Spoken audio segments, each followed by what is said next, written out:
The Ruger Security 6 is part of a product line of double-action revolvers introduced in 1972 and manufactured until 1988 by Sturm Ruger and Company. These revolvers were marketed to law enforcement as duty issues, the military, and civilian self-defense markets. Stick with me as I open the book on one such Security 6 revolver and tell you all about it.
Ruger began working on the medium-frame double-action revolver project in 1996.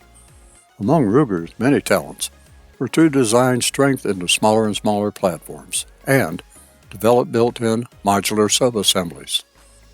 What evolved from his and other fertile minds became known as the Security 6. It was announced in 1970, began shipping in 1972, and became another success story for Ruger.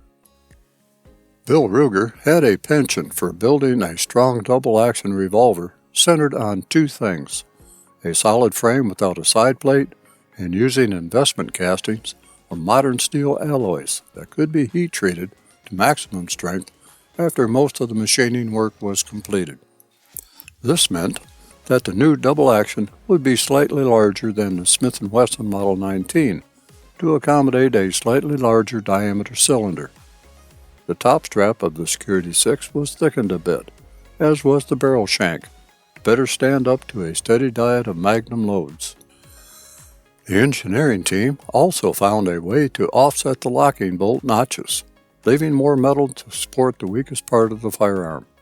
Also, the cylinder locking bolt and hand were more robust, as these small parts are well stressed when any revolver, is firing rapidly. As with all Ruger firearms, mainspring on the Security 6 is a coil spring, instead of the then common leaf spring. Coil springs are less expensive to make in quantity, and more consistent in their quality than leaf springs. In order to control the Security 6 with 357 Magnum loads, there needs to be more weight than is found by just beefing up the frame and cylinder. Ruger attached a bowl barrel with a partial underlug to protect the extractor. The barrel features a full-length rib and a ramp with a 1/8 inch Baumann-style front sight pinned to the ramp. On this example, the serrated portion of the sight has been painted white over a previously painted red. At the rear is a fully adjustable for windage and elevation sight that is pinned and nicely blended into the frame. The top of the barrel, to the frame, is serrated to cut glare. At the left rear of the barrel where it meets the frame, Ruger was not just satisfied with stamping the source of manufacturer. Nope, he had to embellish on that by adding a reminder to read the safety warnings in the instruction manual before firing the gun. There was a joke at one time that if you had nothing to do while sitting around the campfire, you could read the barrel of your Ruger firearm, any Ruger firearm. Finish on the carbon steel Security 6 is black oxide over a nice but not elaborate polish. In 1975, when the stainless Security 6 was introduced, the appearance was a subdued brushed stainless steel. In general, the barrel and frame are well blended. The cylinder in the 6-inch barrel model looks actually small and frail, but it is far from that. Cylinder locking is in 3 places: the cylinder release at the rear, the cylinder locking lug at the bottom, and at the end of the ejection rod in the underlug. This was before the GP100 was introduced, with its locking lug in the crane. The cylinder chambers are not recessed, nor are the chambers chamfered to aid in loading. The full-length ejector rod does a fine job of shedding fired cases from the cylinder, but the target grips negate the use of a speed loader. Speed strips, however, work just fine. The cylinder release is typical Ruger. Push in to release the cylinder. I favor the Ruger cylinder release over the forward push of the Smith & Wesson or rear pull of the Colt revolvers. Cylinder lockup is tight with the usual minimal side play and absolutely no indication of forward to aft play. The cylinder to forcing cone gap, the flash gap, measured between 4 and 5 thousandths of an inch, as close as I could measure it. The hammer is nicely formed, has a textured hammer spur, and with a combination of hammer spur and a bit of valley just forward of the spur, provides the thumb a good purchase to cock or decock the revolver. Right side marking on the frame is of 2 things: the Ruger logo and Security 6. The left side of the frame is devoid of markings. If you are not familiar with Ruger double-action revolvers, you might skip over the fact that they do not have a side plate, as with Smith & Wesson and Colt double-action revolvers. I'll get into that more during the maintenance segment.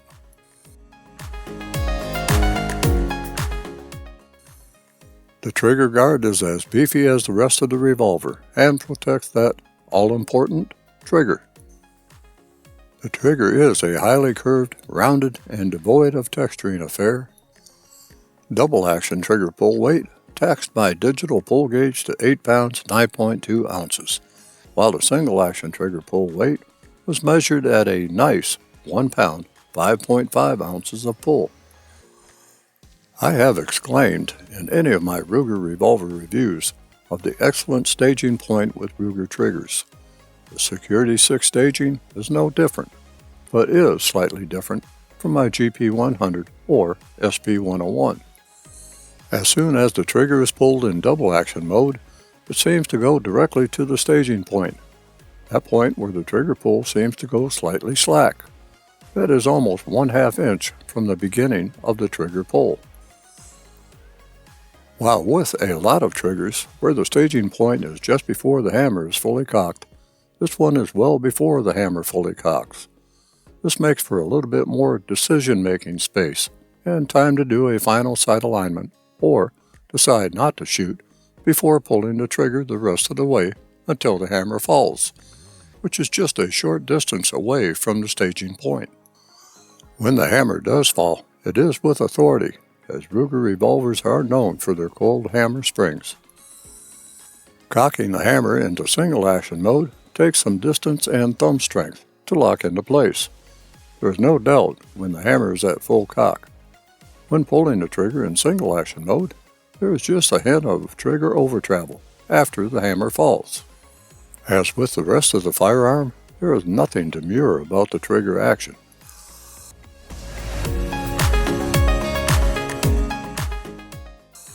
The stocks are walnut with a checkered diamond section for the palm and exposes the backstrap. A silver Ruger medallion is inset at the top. The wood and metal fit was good. In the hand, the Security 6 grip feels small. When I fired the Security 6, I gripped the stock lower, and I found that recoil was manageable. When I gripped higher up on the grip and used a thumb over grip for accuracy and for speed shooting, my fingers were jammed in behind the trigger guard and were chapped there during recoil. The grip panels are nicely matched to the frame, and looking at the bottom of the revolver, there is a slot in the grip panels, a little hidey hole where the serial number can be found, unlike Smith & Wesson revolvers, where the serial number is found by opening the cylinder and looking into the crane area. Overall, I think that I have covered the features pretty well. it's time to talk about maintenance for just a short bit.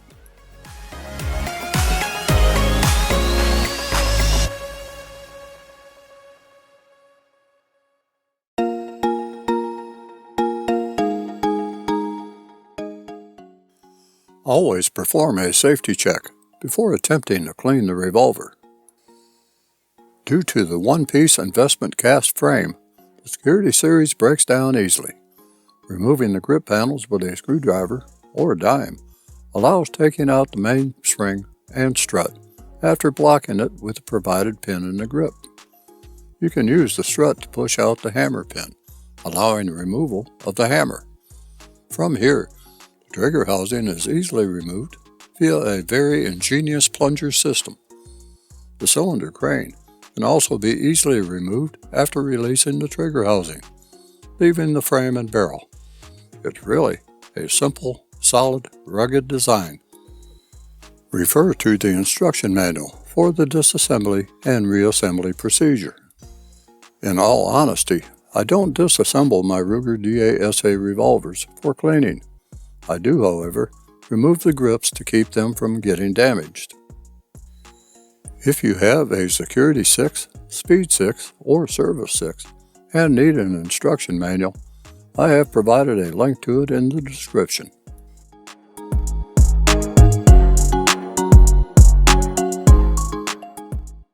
Free gun cleaning tip of the day. Overall, cleaning a revolver is fairly simple. Cleaning the chambers of the cylinder can be not only tedious, but time-consuming. Couple that with the fact that a bore brush for a .357 Magnum revolver is too small for the chambers to effectively clean them. To overcome that, I came up with a solution in the form of a .45 caliber nylon bore brush and bore mop. The nylon bristles will not harm the cylinder, but is large enough to adequately rid each chamber of fouling. The bore mop just finishes it off. Use a short, fixed cleaning rod that does not rotate. I use a J. Dewey type, but you can use whatever you want. I first spray each chamber with some Hoppy's No. 9. Not a lot, just some. I insert the nylon cleaning brush into a chamber and begin twisting while pushing it completely through the chamber. Then, twist the cleaning brush while pulling it out of the chamber. Repeat for each chamber and then follow up with the bore mop for each chamber. Finish by cleaning and lubricating the ejector rod and then cleaning under the extractor star. And that pretty much takes care of the cylinder. Okay, thus far I've put you through the specifications, features, and maintenance. I believe it is time for the range, so let's go do that.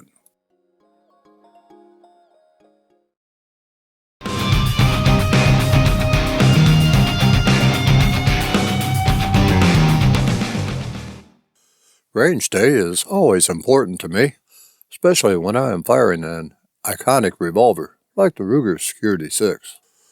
Although chambered for the .357 Magnum cartridge, I am just going to be putting some of my son-in-law's .38 Special 148 grain copper-plated wad cutter ammunition through it.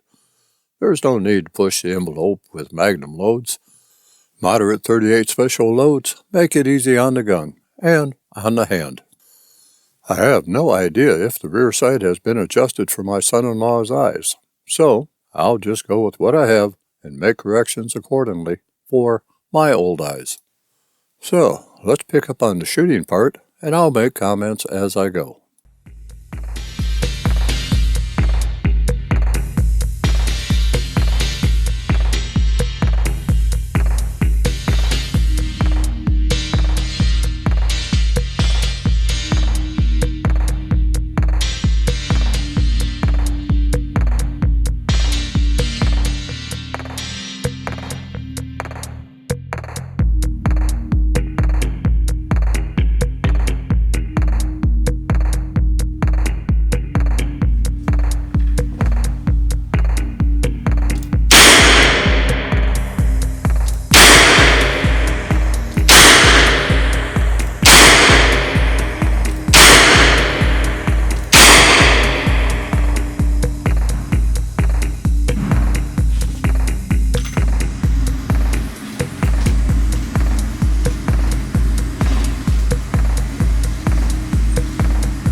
This old Ruger Security 6, a K-frame size revolver, if a comparison is made to the Smith & Wesson Model 19, was just a joy to shoot with mild .38 special ammunition. There is no doubt that it would be up to the responsibility of handling .38 special plus P and .357 Magnum loads, the latter for which it was designed. It would make an excellent first-timer's revolver, a revolver to train new shooters, or just to have around for varmint control, four-legged and two-legged. It is moderate in weight and handles well. The long sight radius is a definite plus. While I enjoyed shooting this 45-year-old gun, and if I had a druther, I would druther it be in stainless steel with a 4-inch barrel. But that's just my druther. I think that at this point, your druther is that I move on to my final thoughts, so you could get on with your day. So, I'm going to do that right now.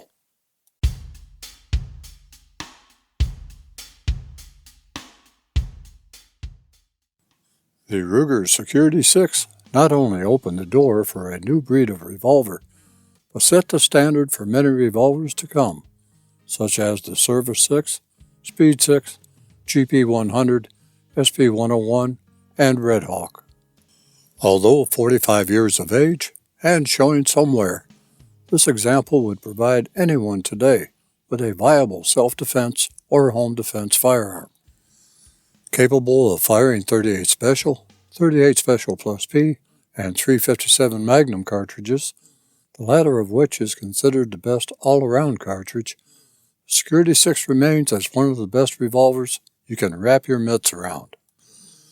If ever I see a Security 6 in the used market, if it is in good condition, and if the price is affordable, I would be happy to add it to my personal collection. As it is, this one will be returned to my son-in-law. Sad. So sad. With that, I'm going to close out this chapter and let you have a final look at a fine Ruger Security 6 revolver. Until we meet again, stay vigilant, stay armed, and stay safe.